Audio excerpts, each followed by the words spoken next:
Halo semuanya, selamat datang di Garasi Drift. Di video kali ini gue akan modif GR Corolla gue untuk pertama kalinya. Gue akan pasang mud flap dan gue akan pasang dashcam juga di mobil ini. Habis itu kita servis mobil ini di GR Garage Peak karena udah mau 1000 km ini mobil. Dan abis kita servis, kita bisa bawa ngebut mobil ini. Gokil! Karena dari kemarin itu masih break-in period, jadi belum bisa bawa ngebut mobil ini. Dan sekarang kita mulai aja modifikasi pertama kita, yaitu pasang mud flap. Kenapa gue pasang mud flap? Karena gue pengen mobil ini kelihatan kayak rally looks, karena udah AWD kan, cocok banget kayaknya kalau kita pasang mud flap. Dan mud flap itu berguna juga supaya cipratan-cipratan tanah, cipratan air, karena musim hujan kayak sekarang ini, jadi nggak ngotorin bagian bodi, bagian side skirt, bagian bumper belakang gitu. Biasanya ada cipratan-cipratan aspal juga yang susah dibersihin, kalau pakai mud flap itu nggak akan nempel di bodi. Dan gue pilih mud flap dari Rockblox karena ini mudah untuk dicopot pasang, dan kalau kita copot itu nggak kelihatan ada bekas di bagian inner fendernya, karena ini standar banget kelihatannya nanti pas sudah dicopot. Karena mud flap itu sebenarnya kurang bikin mobil jadi aerodinamis. Kalau gue lagi track day, gue pengen copot si mud flapnya ini. Kalau lagi daily aja baru kita pasang mud flapnya. Dan kita pasangnya pakai alat ini. Jadi ini semua tools yang kita butuhin untuk kita pasang mud flapnya, mulai dari tang, terus kita butuh obeng juga, dan ini obeng dari Haston yang bisa bolak-balik. Jadi kalau butuh obeng minus sama obeng plus langsung ada di sini, dan ini obengnya bisa digetok kuat banget. Habis itu kita butuh cordless drill juga, karena kita butuh ngelobangin inner fender yang ada di bagian belakang nantinya. Dan pastinya kita butuh juga combination frame setnya ini, mostly yang 10 mm. Frame set dari Haston itu bener-bener kuat banget, karena bahannya itu dari chrome vanadium, sama persis sama soket setnya ini. Ini juga dari chrome vanadium dan kuat banget, pasti dari Haston. Dan ini suaranya tuh enak banget nih, ASMR nih. Dan semua tools ini adalah produk dari Haston, brand tools yang udah berpengalaman lebih dari 50 tahun, dari 1972. Jadinya pastinya semua toolsnya berkualitas banget. Dan saatnya kita langsung aja pasang si mud flapnya. Untuk pasang bagian depannya kita nggak perlu dongkrak mobilnya, nggak perlu bongkar velgnya, kita cuma perlu belokin aja. Kita mulai dari bongkar-bongkarin dulu nih baut-baut yang ada di sini. Dan kita akan pakai lagi lubang-lubang baut ini dengan hardware yang emang udah dikasih dari Rockblox.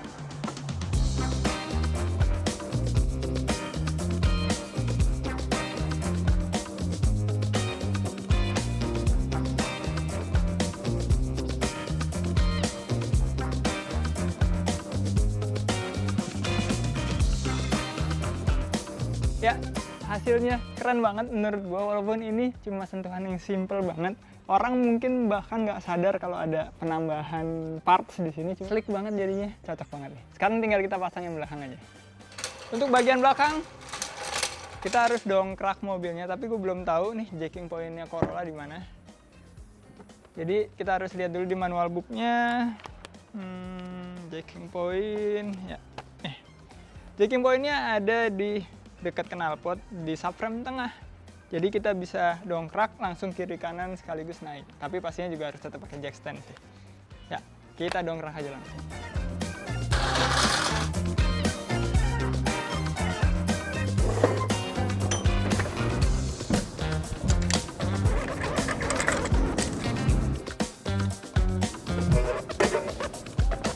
Ini pertama kalinya gue bongkar velg, jadi bisa ngelihat bagian kaki-kaki belakangnya. Dan ini simple banget kaki-kaki belakangnya. Dan yang menarik, udah ada spacer aluminiumnya di sini nih, yang bisa kita gonta-ganti. Jadi kalau kita mau ganti velg yang ukurannya lebih gede gitu, ini bisa kita lepas justru.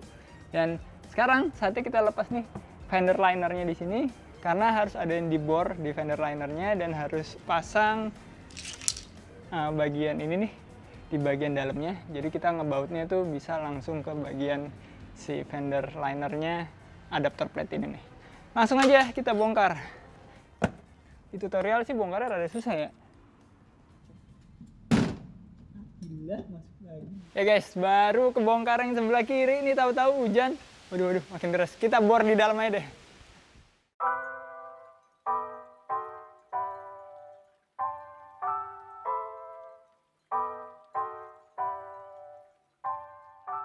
Nah ini sekarang bagian yang paling mengerikan nih, yaitu ngebor bagian inner fender ini nih, nggak boleh salah.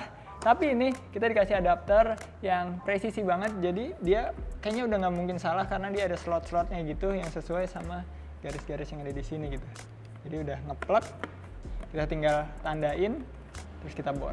Bismillah, semoga nggak salah.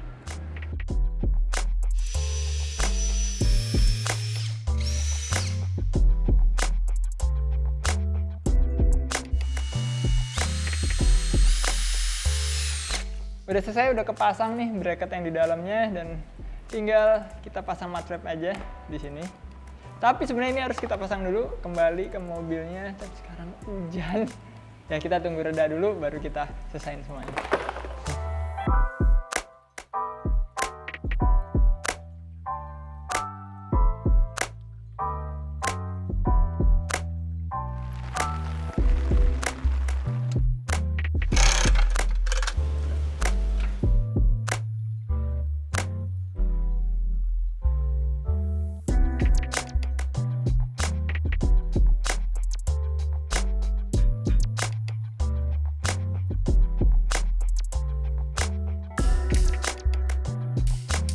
Akhirnya kita udah selesai untuk masang mat wrap-nya semua, dan sekarang saatnya kita pasang dashcam. Dan dashcam yang gue pilih adalah Asdom M550 Pro karena gue pengen ada kameranya ada 3 buat bagian depan, ngadep ke depan, ngadep ke kabin, dan ngadep ke belakang. Dan gue rasa Asdom M550 Pro ini paling cocok buat apa yang gue butuhin. Dan sebenarnya pasang dashcam itu penting banget ya, gue bilang ini penting banget untuk kita pasang di mobil yang emang sering banget kita pakai. Karena selain bisa jadi bukti kalau misalnya kita amit-amit ngalamin kecelakaan, kita bisa jadi bukti kalau kita nggak bersalah. Dan ini dashcam juga bisa jadi ngebantuin orang lain yang kalau lagi ada kecelakaan di depan kita atau di belakang kita. Jadi selain fungsinya buat kita sendiri, pasang dashcam itu bisa berfungsi buat masyarakat juga. Yuk, sekarang saatnya kita pasang aja. Pasangnya kita pakai hard wiring kit. Biasanya dashcam itu bisa juga dipasang secara mudah, langsung colok ke lighter, colokan lighter ya, di tiap mobil ada. Tapi gue pengen semuanya itu rapih, jadi kita beli juga hard wiring kitnya dari Asdom ini. Dan ini akan kita pasang ke fuse yang ada di dalam interior mobil. Sekarang kita unboxing aja.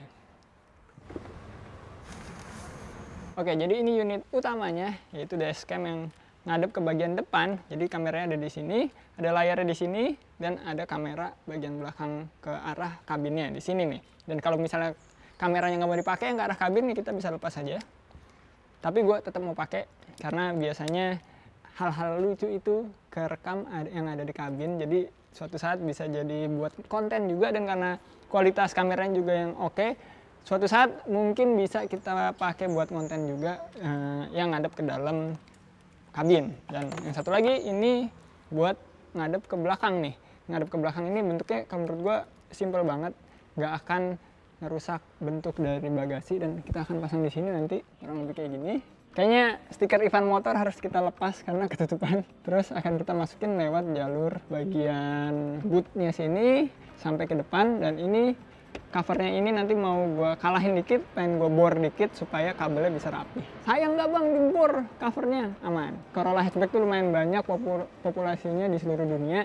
Emang yang GR dikit, tapi yang hatchback banyak, jadi parts-parts ini nih pasti banyak tersedia.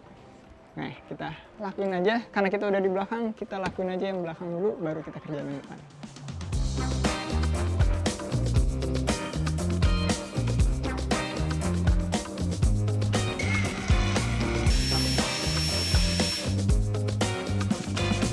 Oke, ini udah aman nih, udah masuk lewat sini.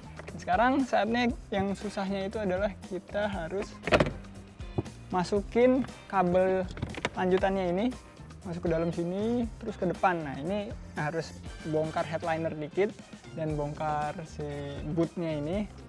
Ya, kita coba aja deh. Ini extender kabelnya cukup panjang dan pastinya muat sampai depan nanti.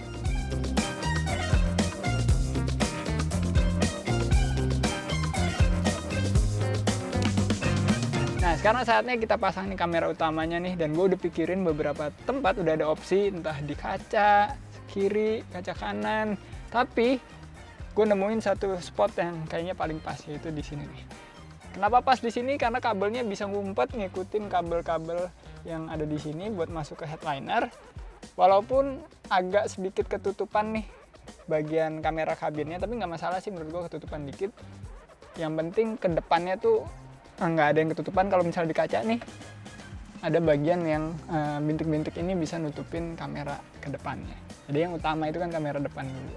Sekarang nih kita pasang aja dan semoga si lemnya ini nih di plastik tuh bisa tahan lama gitu.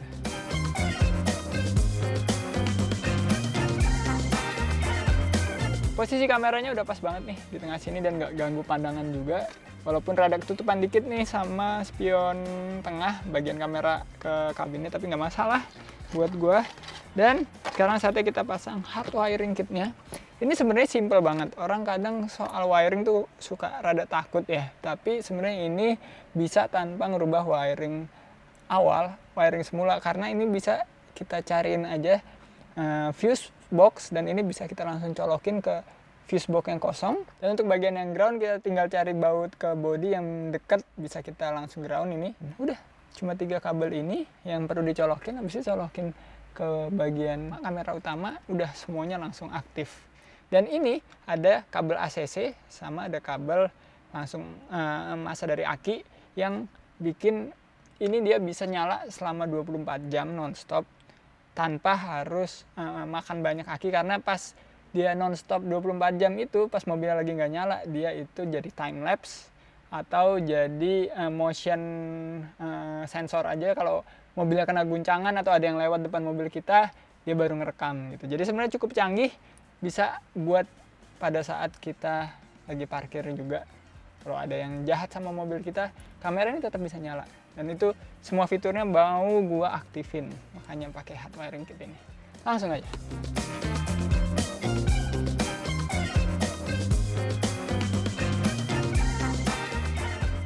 Sekarang kita tinggal colokin ketiga kabel ini ke dalam fuse box yang ada di sini nih.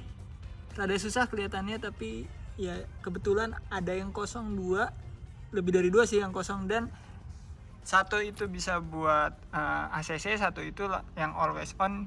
Jadi kita bisa langsung colok aja nih. Tinggal colokin ini sama si groundnya itu mungkin ke bagian baut yang ada di sini.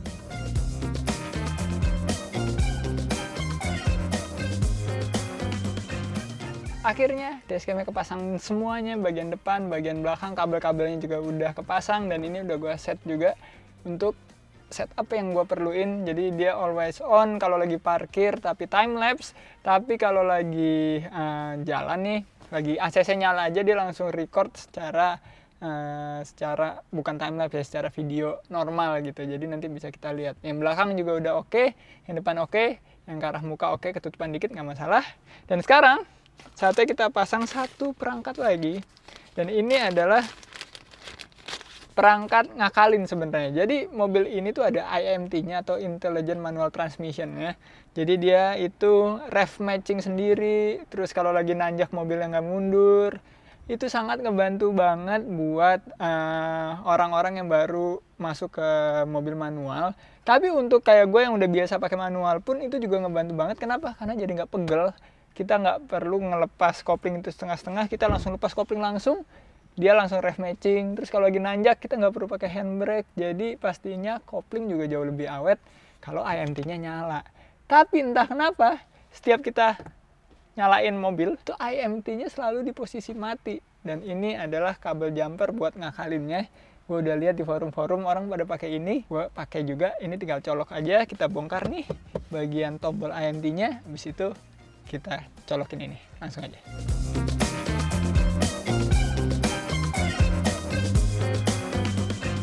Oke, jadi konsepnya alat ini adalah dia ngejumper kabel si tombol IMT ini nih.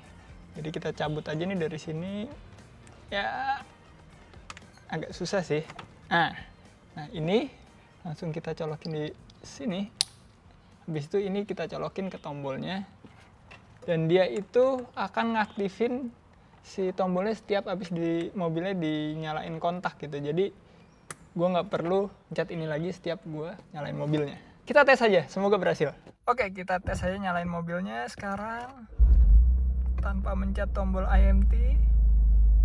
Lihat di sini. Nah, langsung nyala nih IMT-nya sekarang. Sukses juga kabel kecil itu bikin IMT-nya nyala terus. Sekarang kita tutup ini. Dan semua modifikasi kecil di mobil ini udah terlaksana semua, mulai dari mud flap udah kita pasang, terus dashcam yang penting banget juga udah kita pasang, nanti kita review sekalian jalan. Habis itu IMT apa sih namanya nih, kabel jumper ini juga udah kita pasang, dan sekarang saatnya kita servis aja ke JR Garage di Peak. Dan ini adalah servis pertama, jadi habis itu kita bisa ngebut. Nggak sabar gue.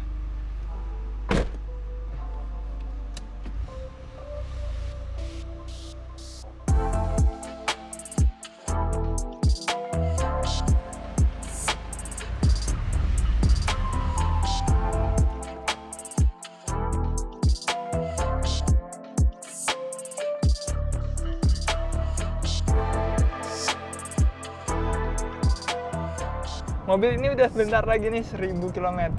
Emang gua pas-pasin banget supaya pas kita jalan ke tempat servis tuh pas banget selesai break-in periodnya. Dan bagi kalian yang bertanya-tanya, emang mobil baru tuh butuh rayyan, butuh break-in period? Tergantung sebenarnya.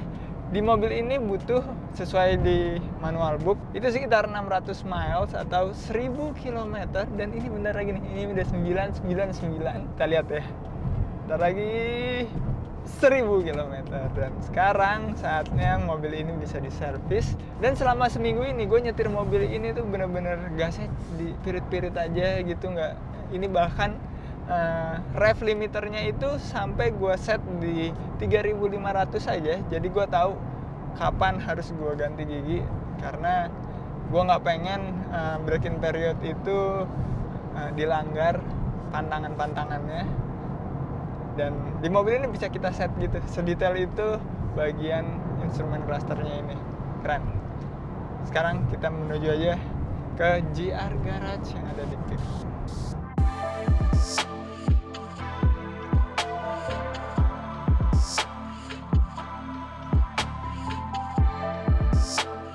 Oke, akhirnya kita udah sampai di Peak dan udah masuk ke rukonya. Daerah rukonya JR Garage. Yang mana ya JR Garage? Itu tuh keren banget JR Garage. Langsung aja kita masuk sana.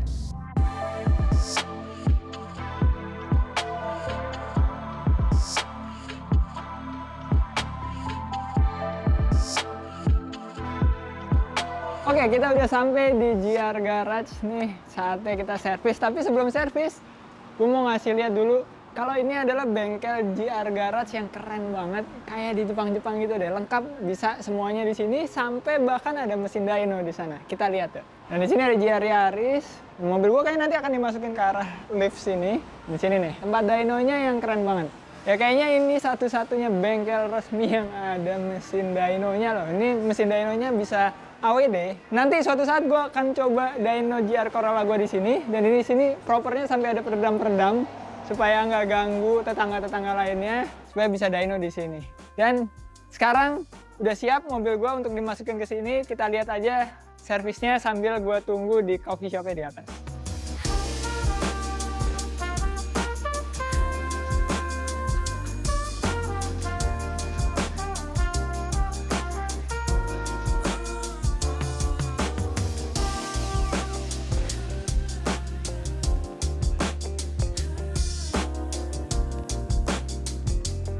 Akhirnya selesai juga nih servis JR Corolla gue, dan gue nggak sabar saatnya kita bawa pulang dan kita gaspol.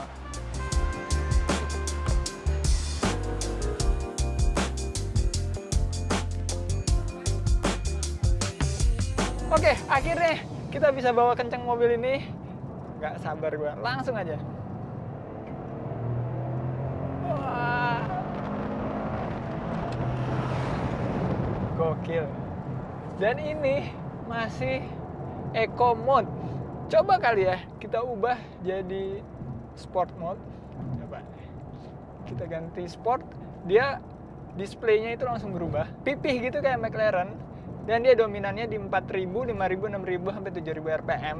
Di bawah itu malah kecil banget bagiannya, karena ya kita kalau lagi sport mode pasti lebih sering di atas 4000 rpm. Sekarang kita tes sport mode. Dan gila,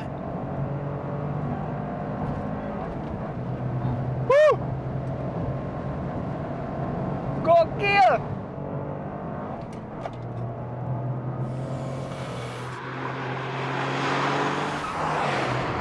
Wah! 100 semudah itu. Nih, kalau boleh jujur, nggak ngotak sih hatchback yang satu ini. Ya kayak bawa GR Yaris. Emang mesinnya sama, tapi horsepower-nya emang sedikit lebih tinggi daripada GR Yaris. Tapi kalau GR Yaris itu lebih ringan. Jadi mungkin kalau straight line, mobil ini menang lawan GR Yaris. Tapi kalau udah di track belok-belok, ini mobil nggak akan sekencang GR Yaris sih. Ya, gue puas banget sama performanya. Dan perbedaan antara Eco mode, normal mode, sama sport mode-nya itu jauh banget. Kerasanya bener-bener beda ya. Yang kurang menurut gue adalah suara knalpotnya masih terlalu kecil ya, jadi nggak terlalu garang gitu. Yang gue dengerin dari tadi suara mesin aja, bukan suara dari knalpot. Mungkin suatu saat nanti akan gue ganti knalpotnya yang lebih performance mode. Dan yang gue lihat-lihat di YouTube dan di forum, ganti knalpot aja bisa naikin horsepower yang lumayan gede gitu. Jadi bolt on parts buat mobil ini itu benar-benar bisa naikin horsepower yang signifikan. Dan walaupun dari tadi gue ngebut, gue itu nggak ngelewatin speed limit, jadi masih aman guys. Dan gue mau review sedikit tentang dashcam yang baru juga pasang. Dashcam dari Asdom ini posisinya itu yang gue pilih adalah di balik kaca spion tengah. Itu bikin pandangan kita nih nggak terganggu sama sekali, tapi tetap dengan fungsionalnya. Semua kameranya itu dapat gitu, ke depan dapat, ke kabin dapat, walaupun tertutupan dikit bagian atasnya dari frame yang ke dalam kabin nggak masalah kalau menurut gue. Dan ke belakang itu jelas banget juga. Jadi gue rasa ini sangat-sangat optimal banget posisi pemasangan dashcam gue ini. Dan tungguin di sosial media Garasi Drift dan di sosial media gue pribadi, akan gue posting-posting hasil dari dashcam Asdom ini. Karena di jalan tuh pasti kadang suka ada aja gitu kejadian yang lucu, atau ya amit-amit kalau kita melihat ada kecelakaan di jalan dan terekam sama dashcam, itu at least kita bisa ngebantu korban-korban yang celaka. Jadi bisa terekam sama dashcam. Jadi ada bukti untuk orang di sekitar kita, pengendara-pengendara lain di sekitar kita, dan bahkan ada bukti juga kalau kita yang mengalami kecelakaan itu sendiri. Tapi amit-amit jangan sampai kejadian. Ya, bismillah aja. Sekarang gue mau ngebut lagi, tapi tenang, nggak ngelewatin speed limit.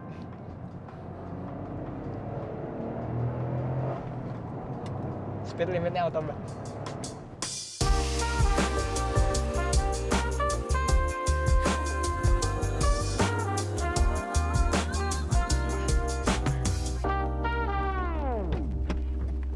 Oke, menurut gua cukup untuk video modifikasi dan servis pertama mobil ini. Dan gue puas banget sama performanya. Tadi gue pakai ngebut, bener-bener senyum gue tuh sampai nggak bisa lepas loh. Senyum gue dari tadi, gue senyum-senyum mulu karena mobil ini emang enak banget. Selain kencang banget, gue juga pengen nyobain handlingnya nanti di video-video selanjutnya pas kita coba mobil ini track day langsung di track. Dan komen di bawah apa aja modifikasi yang harus gue lakuin di mobil ini selanjutnya. Dan menurut gue cukup. Sampai ketemu di video selanjutnya. Keep driving safe and goodbye.